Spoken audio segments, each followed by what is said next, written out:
Assalamu alaikum masu sauraro, a yau muna ɗauke da sabuwar tatsuniyar dokin mayya. Akwai wani gari da ake kira garin Kango, inda wata tsohuwa mai suna Uwargida Daka take. Ana zargin Uwargida Daka ta kasance mayya, domin duk lokacin da ake yin magana game da mayu, tana kan gaba wajen labarinsu. Amma babu wanda ya taɓa ganinta ido da ido tana aikata wani abu. Daka na da wani jan doki mai kauri da kowa ke tsoro, domin an ce duk wanda ya hau wannan dokin zai samu wani abu na ban mamaki.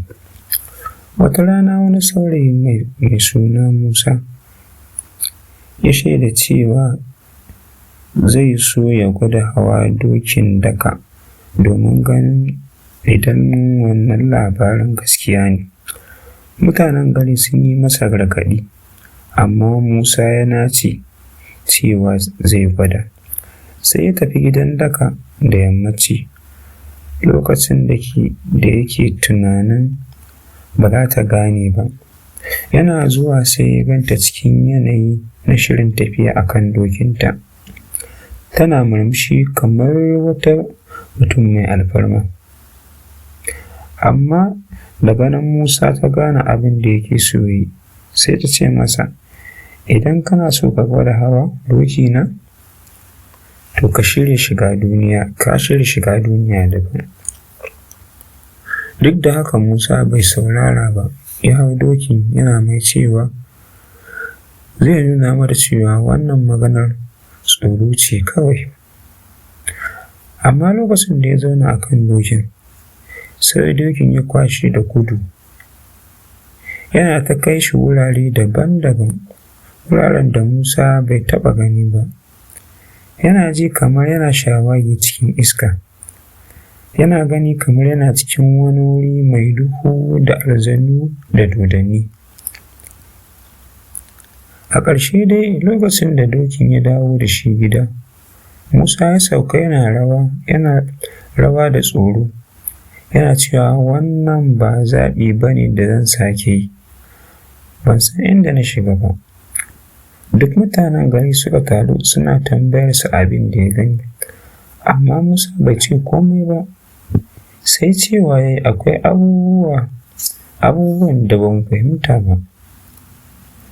Mutane suka ɗauki labarin Musa da muhimmanci, suna cewa wannan labarin ya zamo gargaɗi ga duk wanda yake son shiga cikin lamuran da baya fahimta ko neman cutarwa da mugunta. Bayan wannan ƙwarewar da Musa ya samu ta ban tsoro a kan dokin Uwargida Daka, mutane a garin sun ƙara tsoron tsohuwar da dokinta.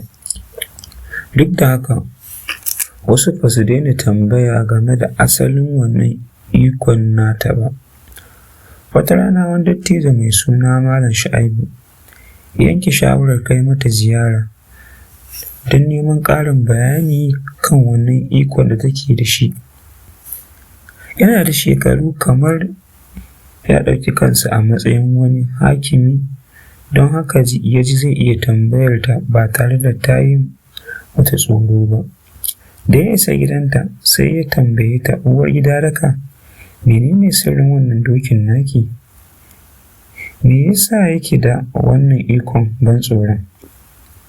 Uwargida Daka ta yi murmushi sannan ta ce, babu wani sihiri na gaskiya a cikin wannan doki, amma ikon da nake da shi shine ikon fahimtar tsoron da zuciyar mutane.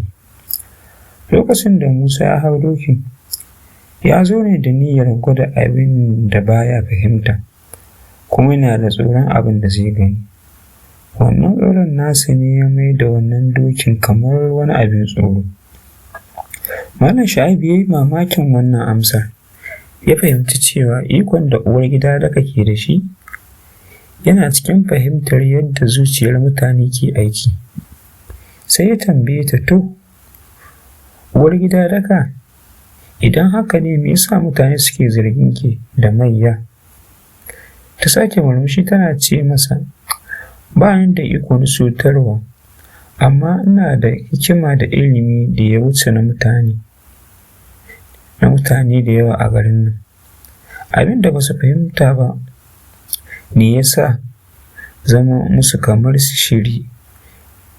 Idan ka yi tsoron abin da baka fahimta ba, sai ka ga damar abin ban tsoro ne. Daga wannan lokacin Malam Shu'aibu ya fahimci cewa yawancin abubuwan da mutane ke ɗauka a matsayin mayu ko sihiri suna samo asali ne daga tsoro da rashin fahimta. Ya kuma gane cewa uwargida daka tana amfani da hikimarta ne wajen koyar da mutane darasi, ba don cutar da su ba. Daga wannan rana ya koma gari yana sanar da mutane cewa tsoro da rashin sani su ne tushen abubuwan ban tsoro da suke gani.